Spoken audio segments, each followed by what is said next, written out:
96.7 FM પર આકાશવાણીનું આ અમદાવાદ વડોદરા કેન્દ્ર છે. પ્રસ્તુત છે કાર્યક્રમ ઉદ્યોગ જગત. આજના કાર્યક્રમમાં આપ પ્રધાનમંત્રી સૂર્યઘર યોજના એ વિશે સંજય મોદીની મૌલિન મુનશીએ લીધેલ મુલાકાત સાંભળશો. આકાશવાણીનો કાર્યક્રમ સાંભળતા સૌ શ્રોતા મિત્રોને મૌલિન મુનશીના નમસ્કાર. મિત્રો, આપણે પીએમ સૂર્યઘર યોજના એટલે કે પ્રધાનમંત્રી સૂર્યઘર યોજના વિશે થોડુંક સાંભળ્યું તો હશે, અને એ સાંભળીને તમને પણ એમ થાય કે મારે મારા મકાનની છત ઉપર પણ આ સોલાર સિસ્ટમ લગાવી છે, તો એ કઈ રીતે લગાવાય, ક્યાં એપ્લાય કરવું પડે, એના કેટલા ફાયદા છે યોજનાના, એ વિશે વાત કરવા માટે આજે યોજનાના એક અધિકારી મારી સાથે છે. આપણે એમની પાસેથી માહિતી મેળવીએ. શું નામ છે સાહેબ આપનું? મારું નામ છે સંજય શિરીષભાઈ મોદી. હું ચીફ એન્જિનિયર ગુજરાત ઉર્જા વિકાસ નિગમ લિમિટેડ વડોદરા ખાતે સર્વિસ કરું છું.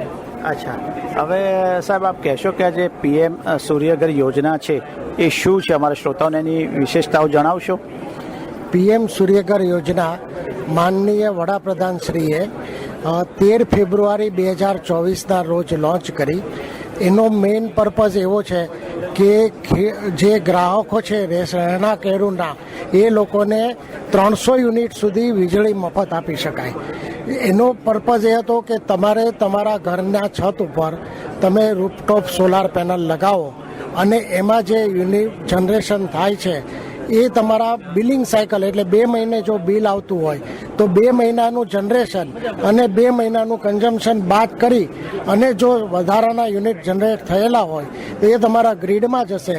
તેના ₹2.25 પ્રમાણે વધારાની ઇન્કમ પણ પડશે, અને જે તમારા સરભર થશે એનું ₹1 તમારે બિલ ભરવાનું થશે નહીં. મોદી સાહેબ, અત્યારે માર્કેટમાં ઘણી બધી કંપનીઓ છે આ સોલાર પેનલ સપ્લાય કરે છે. હવે એક સામાન્ય ગ્રાહકને મૂંઝવણ હોય કે આમાંથી કઈ સારી કંપની, કઈ વધારે એફિશિયન્સી વાળી છે, તો એણે કઈ રીતે નિર્ણય લઈ શકે? એકચ્યુઅલી જે પીએમ સૂર્યઘર યોજના સેન્ટ્રલ ગવર્મેન્ટે બહાર પાડી છે એના અમુક નિયમો કર્યા છે. એ નિયમ એક એવો છે કે જે પેનલો છે એ ડોમેસ્ટિક કન્ટેન્ટ એટલે મેક ઇન ઇન્ડિયા હોય એને જ લગાવવાની છે, અને એના જે લિસ્ટ છે એ MNRE પોતાની વેબસાઇટ ઉપર મૂક્યા છે.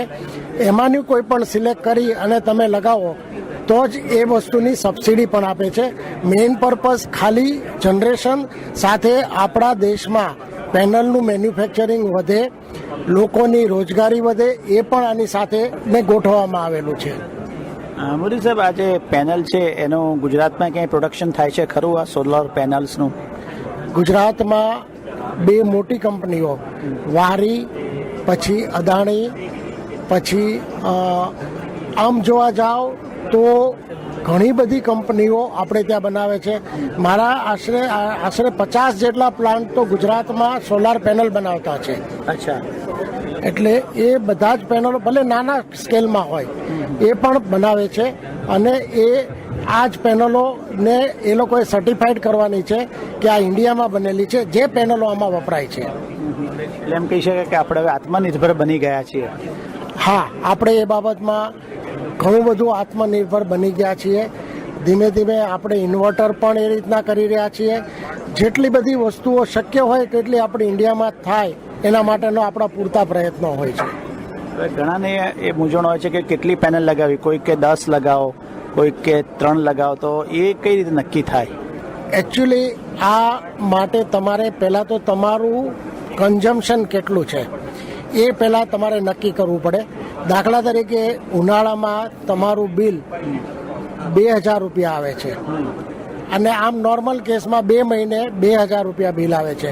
એનો અર્થ એવો કે તમારું મહિને ₹1,000 બિલ થયું, એટલે લગભગ જોવા જાઓ તો 150 યુનિટથી 200 યુનિટનું તમારું કન્ઝમ્પશન છે. હવે 1 કિલોવોટની પેનલ લગાવો તો એવરેજ 4.5 યુનિટ આખા વર્ષમાં પર ડે એ જનરેટ કરે છે. એ પ્રમાણે તમારે એનું કેલ્ક્યુલેશન કરી લેવું પડે કે આજે હું 1 કિલોવોટ લગાવીશ તો દર મહિને મને એપ્રોક્સિમેટલી 125 યુનિટનું જનરેશન મળશે. હવે તમારું કન્ઝમ્પશન 250 યુનિટ છે તો તમે 2 કિલોવોટની સિસ્ટમ લગાવો તો તમારું પર્પઝ સોલ્વ થઈ જશે. પણ એક વસ્તુ ખ્યાલ રાખજો કે સોલાર પેનલ લગાવ્યા પછી લોકોને પણ ઘરમાં એસી લાગવા માંડ્યા છે, ઈવી ના વ્હીકલ આવવા માંડ્યા છે, ઇવન ઘરની અંદર કિચનમાં ઇન્ડક્શન પણ આવવા માંડ્યા છે. આ બધી વસ્તુઓ ધીમે ધીમે વધી રહી છે. એટલે તમે જ્યારે પ્લાન કરો ત્યારે થોડીક કેપેસિટી હાયર કરજો કે જેથી કરીને તમારું ઇલેક્ટ્રિસિટી બિલ પણ ઝીરો થાય, પ્લસ તમારી ટ્રાન્સપોર્ટેશન, લોકલ ટ્રાન્સપોર્ટેશન જે ઈવી ચાર્જિંગ એ પણ તમે ઝીરો કરી શકો. આ માટે માનનીય વડાપ્રધાનશ્રી પણ એવું કહે છે કે તમે પેનલ જે લગાવો એમાં ઝીરો ઇલેક્ટ્રિસિટી બિલ પણ કરો અને ટ્રાન્સપોર્ટેશન કોસ્ટ પણ ઝીરો કરો. લોકોને એક પ્રશ્ન એ હોય છે કે પહેલાં જે બહુ મોટી મોટી પ્લેટો આવતી હતી, જગ્યા વધારે રોકતી હતી, તો એમાં ટેકનોલોજીમાં ફેલ થયો છે કે ઓછી પ્લેટોથી વધારે એફિશિયન્સીથી થઈ શકે?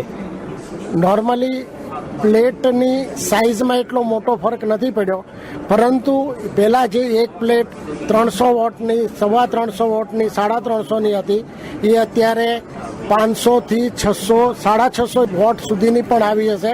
તમે અત્યારે આ એક્ઝિબિશન જોશો તો એમાં એક બે કંપનીએ 640 વોટની પણ પેનલો બનાવીને મૂકી છે. આમ ધીમે ધીમે એની એફિશિયન્સી, કેપેસિટી વધતી જાય છે, એટલે સેમ જગ્યામાં તમારું જનરેશન વધારે મળતું જાય છે. આમાં નવી ટેકનોલોજી પણ સાહેબ મોદી સાહેબ આવી છે કે લોકો જેમ પેલું પડદો લગાવે એ સન ફિલ્મ લગાવી શકે, અથવા એના ટાઇલ્સ આવ્યા છે કે ધાબે જગ્યા ના રોકે. હા, એના માટે BIPV બિલ્ડિંગ પર આ રીતની પીવી ફિલ્મ લાગી શકે એવી ટેકનોલોજી આવી છે. ઇવન ટાઇલ્સ લગાવી અને તમારા જનરેશન પણ થઈ શકે. પરંતુ આમાં એક વસ્તુ ખ્યાલ રાખવાની કે આ પેનલ છે એ લાઇટ ઉપર જનરેશન કરે છે, તડકા ઉપર નથી કરતું, પણ લાઇટ ઉપર કરે છે.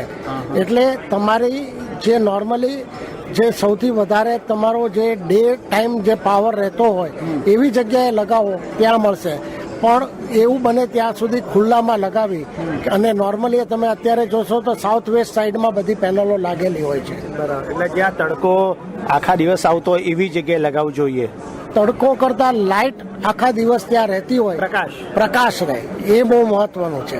બરાબર, તો વધારે એફિશિયન્સીથી કામ કરી શકે. એટલે જો કોઈ તમને વચ્ચે ઓબ્સ્ટેકલ આવતું હોય, તમારે સોલાર હીટર લગાવ્યું છે, એનો પડછાયો આવતો હોય, તો જેટલો ટાઈમ આવે એટલો ટાઈમ તમારું જનરેશન ઓછું થશે. આના માટે કોઈ એવી વેબસાઇટ કેવું છે કે જેના ઉપર લોકો રજીસ્ટ્રેશન કરાવી શકે PM સૂર્યઘર યોજના વિશે, અથવા માહિતી મેળવી શકે? ઓકે, કેન્દ્ર સરકારનું MNRE ડિપાર્ટમેન્ટ છે. MNRE એ એક એવું કર્યું છે કે નેશનલ પોર્ટલ ઓપન કર્યું છે, એને બીજે બધે રજીસ્ટ્રેશન બંધ કર્યું છે. જેને પણ સબસિડી જોતી હોય તો એ pmsuryaghar.in કરીને એને વેબસાઇટ બનાવી છે. એ પોર્ટલ ઉપર એપ્લિકેશન કરવાની છે. પ્રોસેસ બહુ જ સિમ્પલ છે. કન્ઝ્યુમરે પહેલાં તો કન્ઝ્યુમર નંબર નાખવાનો, મોબાઈલ નંબર નાખવાનો, એક OTP જનરેટ થશે, એ નાખીને તમારે પહેલાં તમારું રજીસ્ટ્રેશન કરાવી દેવાનું છે. રજીસ્ટ્રેશન કર્યા પછી એ તમારી રિક્વાયરમેન્ટ કેટલી છે એના માટેની એપ્લિકેશન સબમિટ કરવાની છે.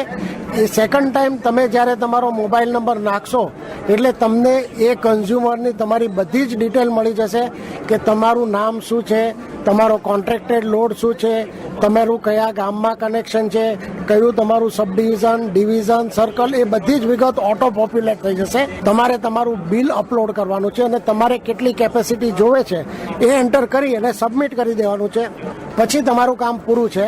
સાથે તમારે કયા વેન્ડર પાસે કરવાનું છે એ વેન્ડર સિલેક્ટ કરી લેવાનું છે. પછી બધી જ પ્રોસેસ નોર્મલી વેન્ડરો એના રીતે કરી લેતા હોય છે. એવું પણ બને કે તમે જ્યારે એનું લિસ્ટ જોશો તો તમને 50-100 જેટલા વેન્ડર મળશે. એમાંથી તમને જે સારો વેન્ડર લાગે એમાંથી તમે કોઈ સિલેક્ટ કરીને કરાવશો તો તમારા એટલા માટે ફાયદાવાળા રહેતા હશે.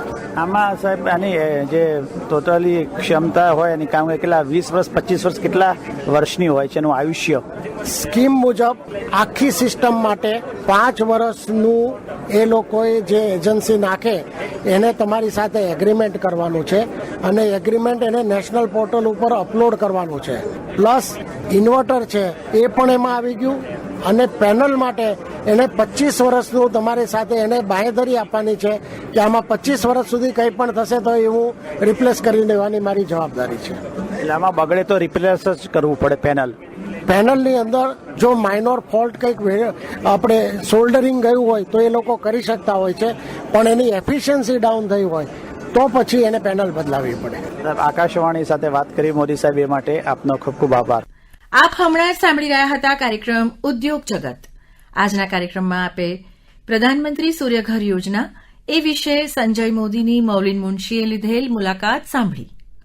કાર્યક્રમનું પ્રસારણ 96.7 FM આકાશવાણી અમદાવાદ વડોદરા કેન્દ્ર પરથી કરવામાં આવ્યું.